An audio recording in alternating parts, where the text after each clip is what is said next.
Hej alle sammen. I denne video vil jeg spille Roblox. I tænker nok, det her spil har jeg jo spillet. Men jeg vil gerne tilbage. Jeg er back in the game. Har stadig masser af ting. Roblox sæson 2 kan nu fortsætte igen. Jeg har ikke haft tid til det. Og nogle gange får jeg lige nogle tidspunkt, hvor jeg gider noget. Dårnet. Og nogle gange har jeg ikke overskud til det. Når jeg bare chille.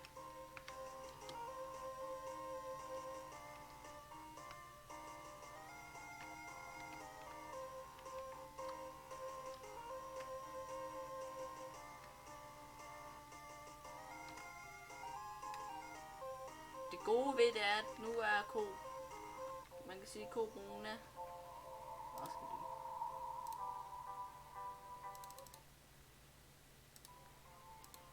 Og der, så kan vi skrue lidt op igen den her. Så kan man høre mig.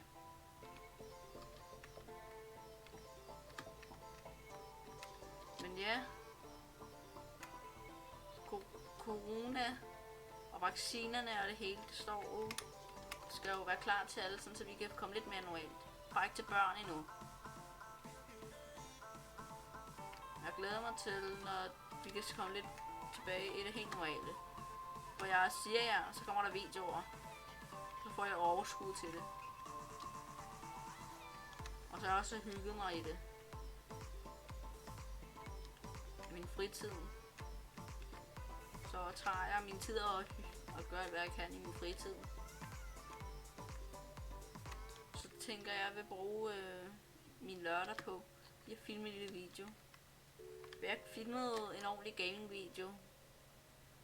Det er over 2 uger siden, snart 3 uger. Jeg vil gerne tilbage. Jeg har bare ikke haft tid til det. Og hvis jeg kunne, så ville jeg også lave masser af Minecraft videoer. Men min Minecraft virker ikke ordentligt mere. Der er lidt galt med det. Det er at nu det ser. Og jeg kigger i mine gamle videoer og kan godt se, at der er lidt galt. For eksempel jeg kan i hvert fald sige, at der er noget galt, men det er ikke noget med selv Minecraft. Jeg tror det bare, der er et eller andet, der er glitchet. Jeg er nok udlægget lidt min vision. Men hvis jeg kan, så vil jeg prøve at lave, hvor jeg spiller med nogle bestemte mods. Nogle, der lige kan hjælpe mig lidt. Så jeg vil spille med min egen mods. Det ved, at der ikke skader noget. Okay, så er vi nødt til at bruge et. Vi kan bruge den her, fordi den ikke gider at starte op.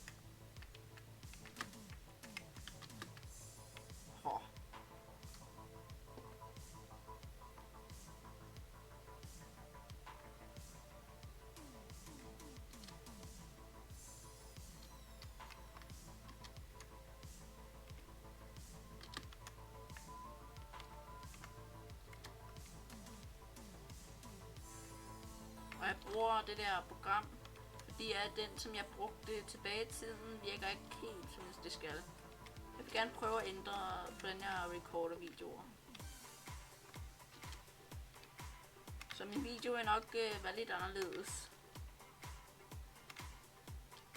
Nu bruger jeg nogle ordentlige programmer til at filme det her i. Men jeg bruger det, som der glitcher i Minecraft, der ikke virker ordentligt, når jeg spiller Minecraft. Det mener du ikke. Jeg dør jo ikke.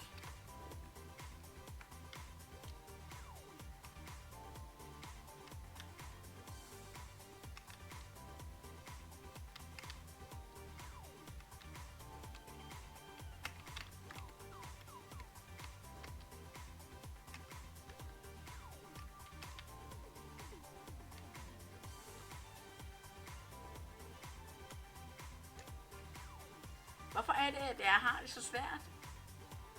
Så der er et eller andet med den her item, jeg bruger.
og farvel.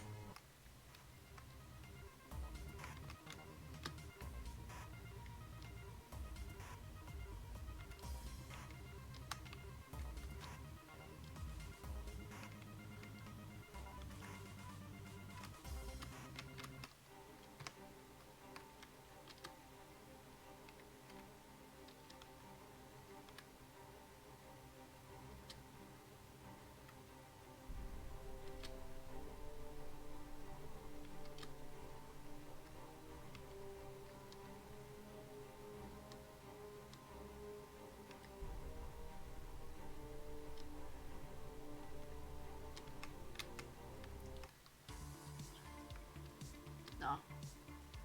Så er vi level 10, som den her siger.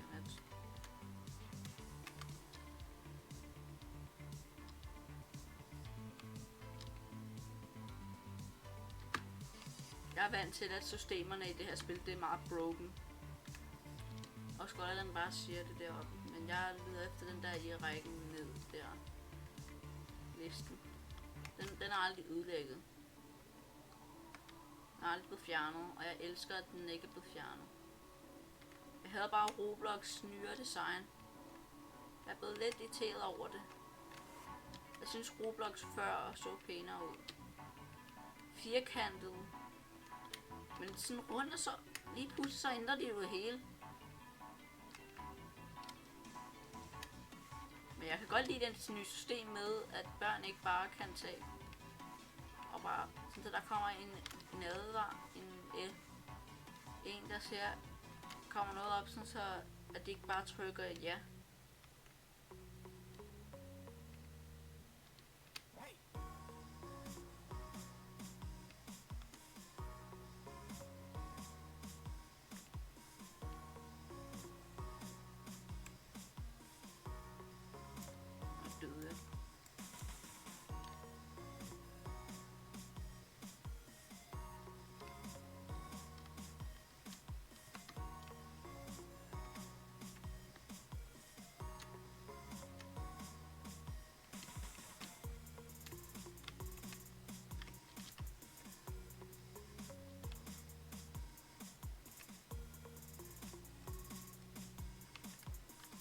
Og ja, jeg er i gang med stadigvæk.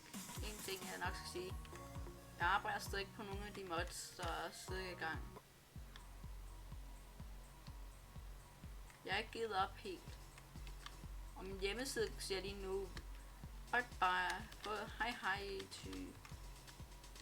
22. Ellers så skriver der bye. Ja, men nu kan vi endelig sige farvel til det her år. Hvorfor står der what are nice weather? Godt vejr.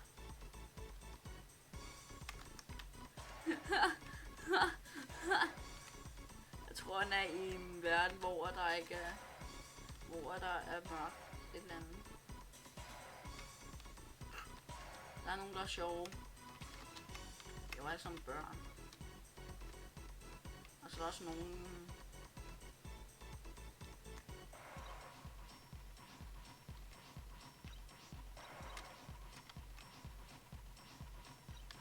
Men 2020 også året, hvor jeg kunne ramme 20 abonnenter. Og jeg kunne lave nogle af de videoer, og jeg begynder at bygge, som jeg gør nu. 2020 starter også min togkanal. Mange ting, som jeg siger af mig i dag, kunne ikke være her, hvis det ikke var for 2020. Ja. Så mange siger, hvad der er ændringer. 2020 er bare et lortår. Corona. For nogle dage siden, eller for noget tid siden, der spillede jeg det. Spillet her.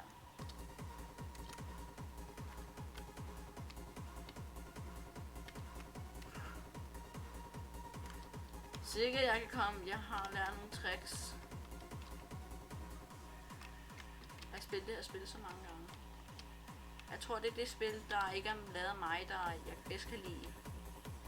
Så dengang jeg begyndte på det, der kunne jeg det ikke. Der brugte jeg timer på at gennemføre det. Men jeg nåede aldrig det. Og jeg blev endda irriteret på det. Og nu kan jeg bare gå forbi den her. For den her, den havde jeg det svært med. Men nu kan jeg den.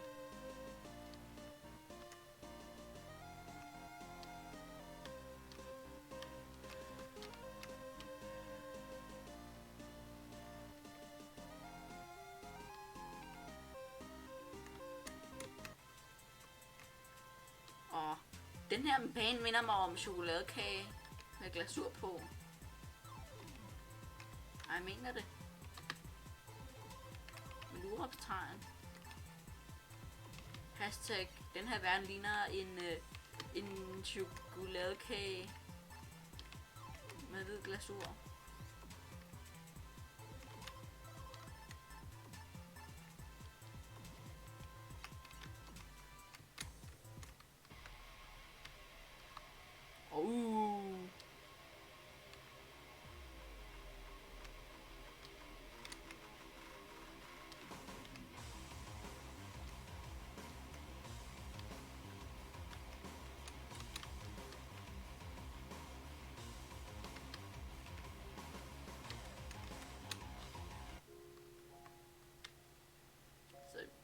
Kommer ret langt.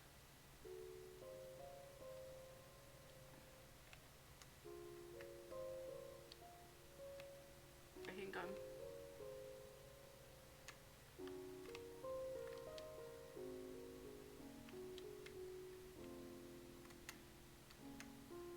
Jeg kan bare huske dengang, at de gamle musik var der. Det er så dejligt.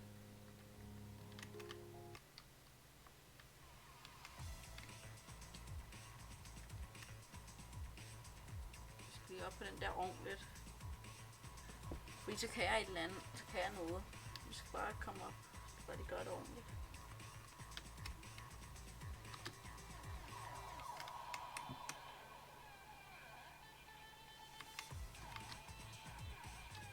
Sådan der. Jeg kan slutte banen rigtig hurtigt. Og det kan man i 2021, kan man det i den 2. januar, kan man i hvert fald det her. Hvis de ikke patcher nogle af de der ting, man kan. Og hvis de gør, så bliver jeg sur, fordi så kan jeg ikke gøre den her hurtigere færdig. Nej, nej, nej! Heldigvis så bliver jeg ikke så sur, mens man så det før.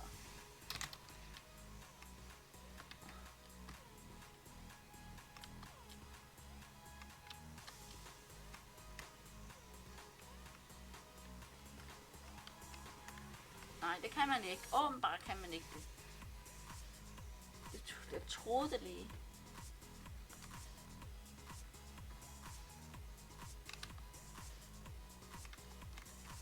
Jeg kunne lige se den bane, der lignede chokoladekage. Hvis det var rigtigt. Kan jeg hoppe bare på de her? Wow.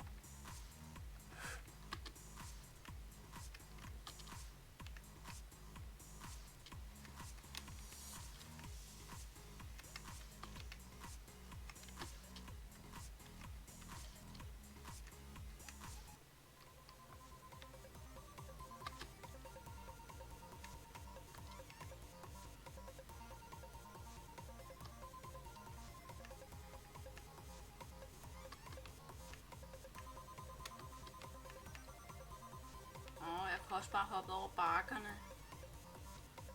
Så det er det, jeg trækker på hver gang. Jeg glemmer det bare mange gange.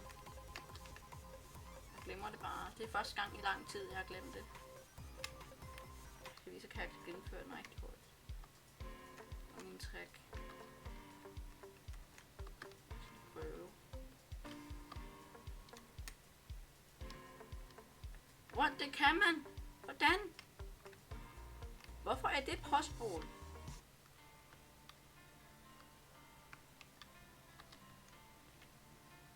Kunne det ikke være copyrighted sang eller sådan noget? Hvis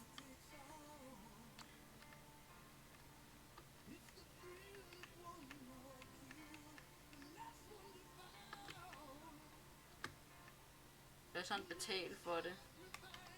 Jeg er sådan betalt til at kunne få den.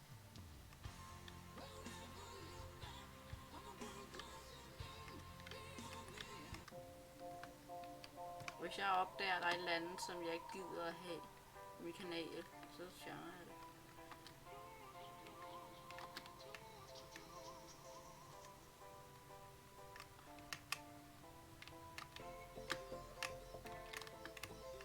Se ham der, han faldt bare.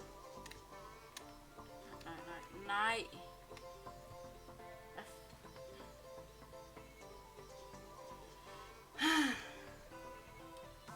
Jeg hader det gamle Roblox. Jeg hader under Roblox.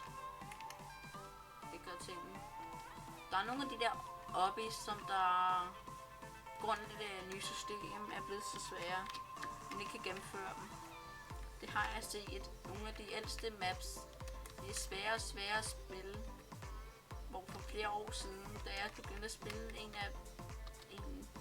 der hedder Escape the Escape. Jeg kan ikke huske, hvad det hed. Noget med Escape. En obby.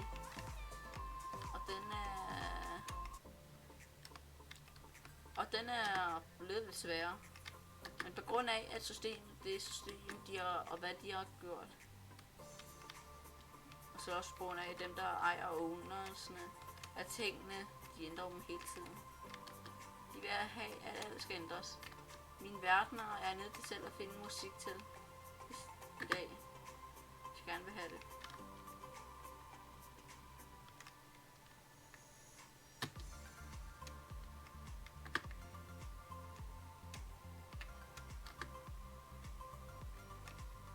Jeg kunne bare gå op på det der bjerg igen.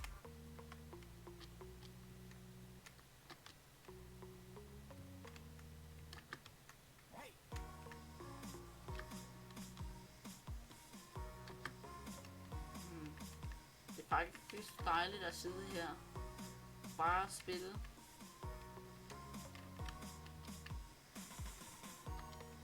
Jeg vil gerne, hvis jeg kan nå inden. Det som jeg gerne vil have, det er, hvis jeg kommer 30, så vil jeg ændre, få et eller andet op. Så skal I give mig idéer. Giv mig nogle idéer til noget.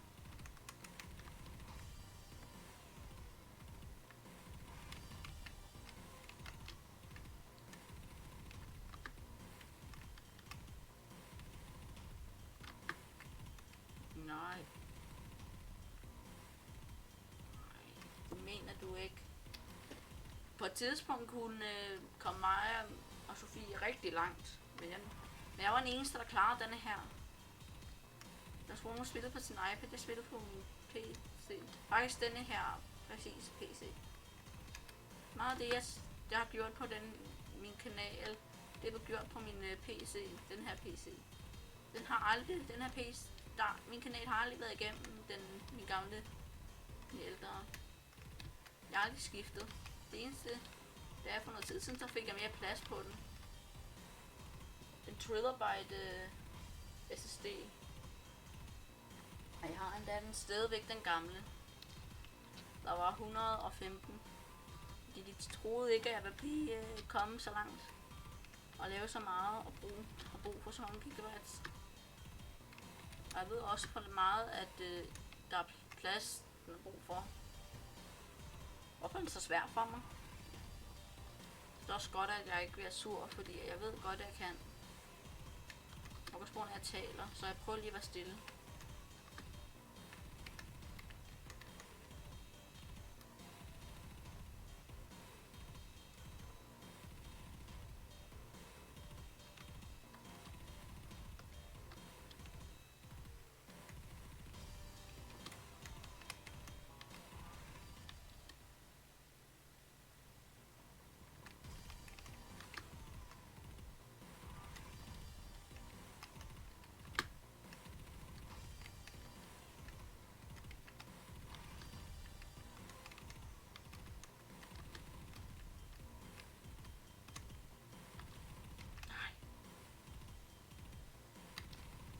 Sidste, det er en anden sidste.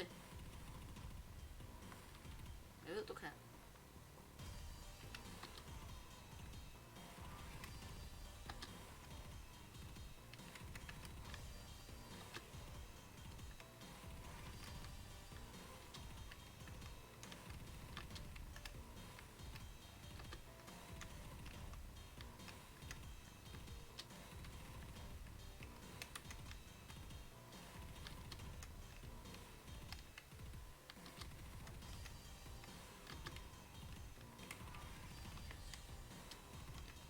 Yes. Så er det bare den sidste. Jeg kan bare bruge det i etteren til.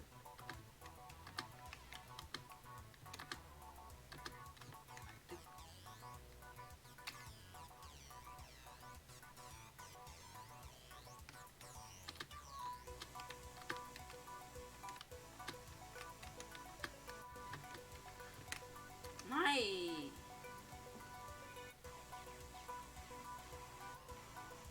Jeg må bare bruge den her.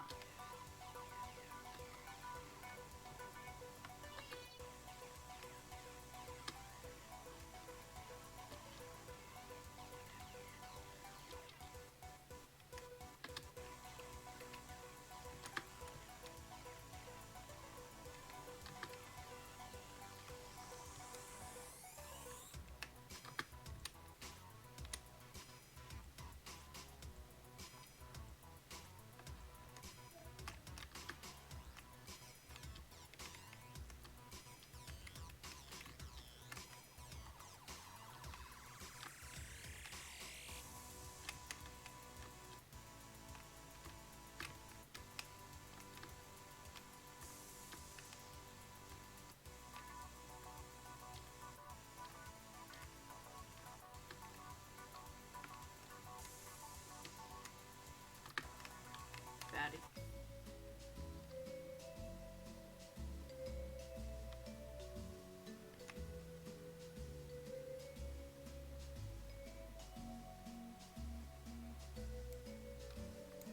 Ja. Så er jeg færdig. Wow. Okay, jeg skal prøve at trykke det. Jeg kommer der langt på ingen tid. På et tidspunkt så prøvede jeg at droppe de der gule waypoints. Hvordan jeg havde den her. Men ja, tak for at I så med i denne video, i denne gaming video på Roblox. Og jeg vil prøve noget, som jeg ikke gør så tit. Prøve at bruge noget sidste musik. Så ses i næste video. Hej hej.